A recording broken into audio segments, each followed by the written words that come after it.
लगता है काला सागर में ज़ेलेंस्की ने रूस के ऊपर बड़ा हमला करके बहुत बड़ी गलती कर दी। डिफेंस एक्सपर्ट्स दावा कर रहे हैं कि युद्ध ड्रोन से यूक्रेन रूस को हराना चाहता है, लेकिन रूस ने ईरान के साथ मिलकर बाजी पूरी तरह से पलट दी। काला सागर में यूक्रेन की पहली हार ने ज़ेलेंस्की को कहीं का नहीं छोड़ा। कैसे, रिपोर्ट आप जरूर देखें।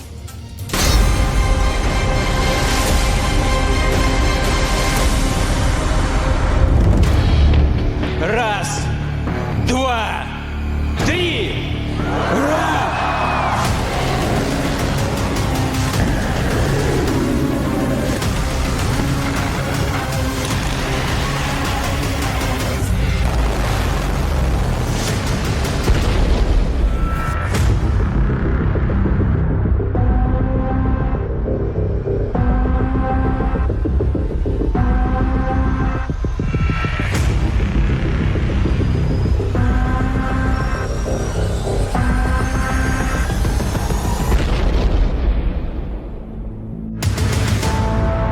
क्या 15 महीने बाद काला सागर में यूक्रेन की पहली हार हो गई है?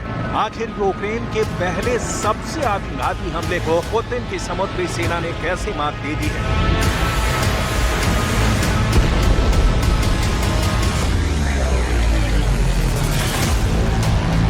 काला सागर में यूक्रेन की पहली हार। रूसी रक्षा मंत्रालय के लिए काम करने वाले ज़्वेज़दा टीवी चैनल के फुटेज में इस आधार पर दावा किया जा रहा है कि यूक्रेन के 300 आत्मघाती समुद्री ड्रोन में से हमले करने वाले 3 समुद्री ड्रोन को मार गिराया गया है। 3 मार दिए गए, 300 मरने वाले।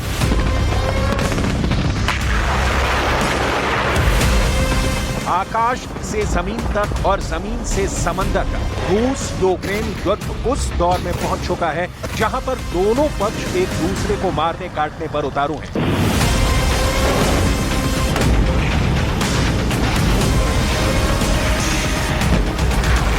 ड्रोन हमले शुरू से ही रूस यूक्रेन जंग का ऐसा बेमिसाल हथियार साबित हुए हैं। ड्रोन हमलों से घातक हमलों की शुरुआत यूक्रेन ने तुर्की के बने TB2 ड्रोन से की थी, जिसने शुरू में रूस सेना के टैंक, तोप और हथियारों को दबा करके रख दिया। लेकिन जैसे ही रूस ने ईरान के शाहिद 136, शाहिद 131 और अराश 2 से यूक्रेनी सेना पर भयानक हमले किए, तब से यूक्रेनी सेना रूस के आत्मघाती ड्रोनों के हमलों से तबाह हो चुकी है। यही वजह है कि अब एक बार फिर से यूक्रेन ने रूस को काला सागर में तबाह करने के लिए इस बार समुद्री ड्रोन से रूस के समुद्री जासूसी जहाज इवान खुर्स पर भीषण हमला करने की कोशिश की। लेकिन यूक्रेन के समुद्री ड्रोन रूस के इवान खुर्स 2 ही जहाज को तबाह करने से पहले ही खुद ही तबाह हो गए। जरा रूसी रक्षा मंत्रालय के लिए काम करने वाले ज़्वेज़दा टीवी चैनल के इस फुटेज को देखिए, जहां पर यूक्रेन का एक समुद्री ड्रोन यानी स्पीड बोट हमला करने के लिए तेजी से आगे बढ़ रही है। लेकिन तभी रूस की तरफ से भीषण गोलाबारी ड्रोन पर होती है और गोला लगते ही यूक्रेन का समुद्री ड्रोन जोरदार धमाके के साथ तबाह हो जाता है। दावा किया जा रहा है कि यूक्रेन के इस आत्मघाती ड्रोन ने दक्षिणी काला सागर में तैनात रूस के जासूसी जहाज इवान खुर्स पर हमला किया था। विस्फोटकों से भरी यूक्रेन की आत्मघाती स्पीड बोट का टारगेट इवान खुर्स था। जहाज से टकराने के कुछ सेकंड पहले रूस के जवाबी हमले में स्पीड बोट तबाह हो गई। दावा किया जा रहा है कि रूस की गोलाबारी में स्पीड बोट के अगले हिस्से में लगे विस्फोटक में जैसे ही रूसी गोला लगा, उसमें जबरदस्त धमाका हो गया। खबर के मुताबिक रूसी जहाज पर हमला दक्षिणी काला सागर के बोस्फोरस स्ट्रेट इलाके में 40 समुद्री मील दूर सुबह 5:30 बजे हुआ है। दावा किया गया कि रूस का जहाज पोत तुर्की के समुद्री इलाके में पाइपलाइन के बुनियादी ढांचे की रखवाली कर रहा था, जिस वक्त उस पर हमला करने की कोशिश हुई।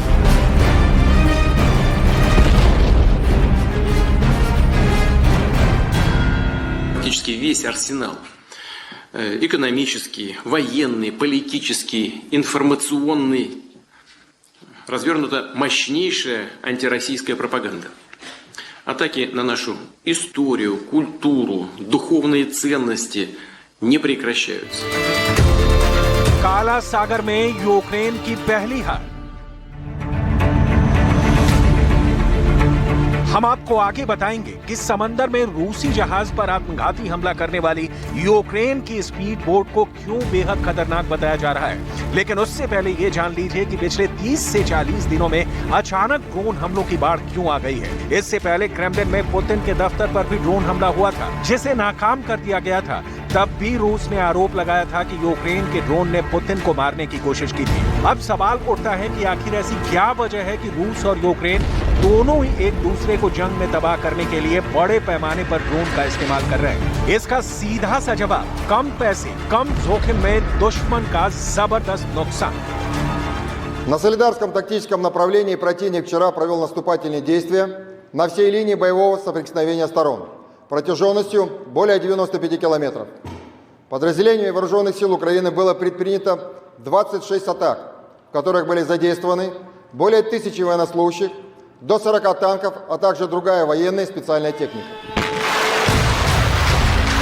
15 महीने से ज्यादा की जंग में पुतिन के रूस ने यूक्रेन की धज्जियां उड़ाकर रख दी हैं। पूर्वी यूक्रेन के बड़े इलाके में रूसी सेना भूखे भेड़ियों की तरह यूक्रेन की सेना पर टूट पड़ी है। दावा किया जा रहा है कि रूस अब तक यूक्रेन के 30% इलाके पर कब्जा कर चुका है। इस वक्त रूस यूक्रेन को 7 तरह से तबाह कर रहा है, जिसमें ईरानी हथियार रूस के लिए वरदान साबित हुए हैं। अब तो हालात ये हो गए हैं कि रूस के हमलों से बचने के लिए यूक्रेन की सेना स्टील के पिंजरों का इस्तेमाल कर रही है। हम आपको बताते हैं कि जो हथियार यूक्रेन को नाटो और अमेरिका से मिले हैं, वो कैसे रूस और ईरान के आत्मघाती ड्रोन का बुरी तरह से शिकार हो रहे हैं और क्यों अब यूक्रेन हथियारों को बचाने के लिए स्टील के पिंजरों का इस्तेमाल कर रहा है।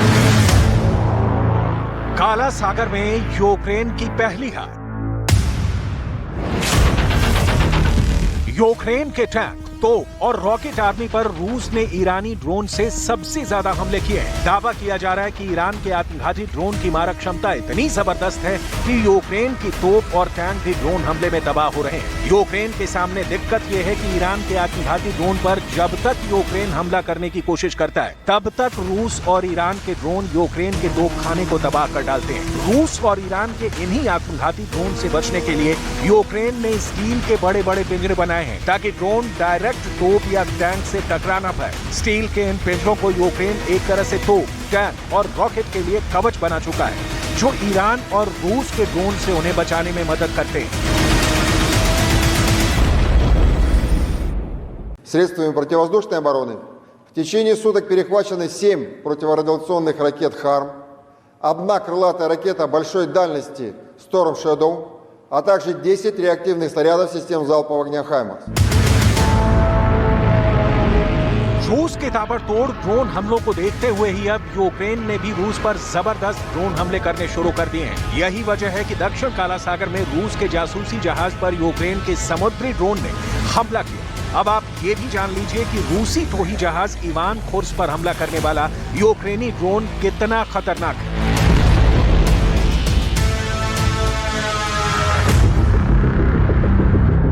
रूस के इवान खोर्स पर यूक्रेन के 3 समुद्री ड्रोन ने हमला किया, लेकिन यूक्रेन के 3 समुद्री ड्रोन को रूस ने धमाकों से उड़ा दिया है। दावों के मुताबिक यूक्रेन का समुद्री ड्रोन 74 किलोमीटर प्रति घंटे की रफ्तार से समंदर में दौड़ता है। यूक्रेन के समुद्री ड्रोन 65 किलोग्राम के विस्फोटक के साथ हमला करता है। दावा किया गया है कि यूक्रेन का समुद्री ड्रोन यानी स्पीड बोट लगभग 97 किलोमीटर दूर तक मार कर सकती है। 12 फीट लंबी यूक्रेन की आत्मघाती स्पीड बोट मानव रहित होती है, जो अचूक हमला करती है। Саме зараз час, щоб вже цього року ми визначали завершення цієї війни. Вже цього року ми можемо зробити поразку агресора незворотньо. 3 मार दिए, 300 मरने वाले।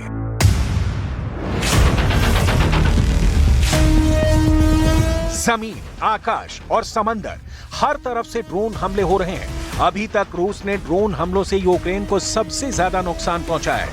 पिछले 15 दिनों से रूस की सेना ने यूक्रेन की राजधानी कीव पर 300 से ज्यादा ड्रोन हमले किए हैं। ईरान के ड्रोन रूस के लिए रामबाण साबित हो रहे हैं। हम आपको ये भी बताएंगे कि रूस और ईरान के कौन से ड्रोन यूक्रेनी हथियारों के लिए काल बन चुके हैं। लेकिन उससे पहले ये भी जान लीजिए कि इस वक्त रूस यूक्रेन की सेना को कहां-कहां तबाह कर रहा है। एक तरफ 2 लाख से ज्यादा रूसी सैनिकों के मारे जाने के बाद से पुतिन जंग को जल्द से जल्द जीतने की कोशिश में भयानक जंग करने पर उतारू है, तो वहीं दूसरी तरफ ज़ेलेंस्की अमेरिका, ब्रिटेन, जर्मनी और फ्रांस समेत नाटो के 31 देशों के दम पर रूस के साथ साथ रूस के दोस्तों को तबाह करने में जुटे हैं। लेकिन यूक्रेन में चल रहे मौजूदा हालात को देखकर ऐसा लग रहा है कि रूस यूक्रेन को हरा देगा, क्योंकि यूक्रेन को अभी तक उतने घातक हथियार नहीं मिल पाए हैं जितने उसे जंग जीतने के लिए चाहिए। और इसमें सबसे बड़ी रुकावट कहीं ना कहीं ईरान बन रहा है, जो यूक्रेन को सप्लाई होने वाले हथियारों पर कड़ी नजर रखे हुए है। पुतिन के लिए ईरान फरिश्ता बनता जा रहा है।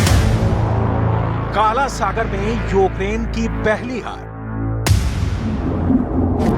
इस वक्त ईरान ने अपने हथियारों के बंकर पूरी तरह से रूस के लिए खोल दिए हैं। ईरान के टॉप जनरल चुन चुनकर ऐसे हथियार रूस को भेज रहे हैं जो अमेरिका और नाटो के हथियारों को तबाह कर रहे हैं। अमेरिकी मीडिया के मुताबिक ईरान ने कैस्पियन सागर के रास्ते रूस को बहुत बड़ी संख्या में हथियार, गोला बारूद गुप्त तरीके से पहुंचा दिया है।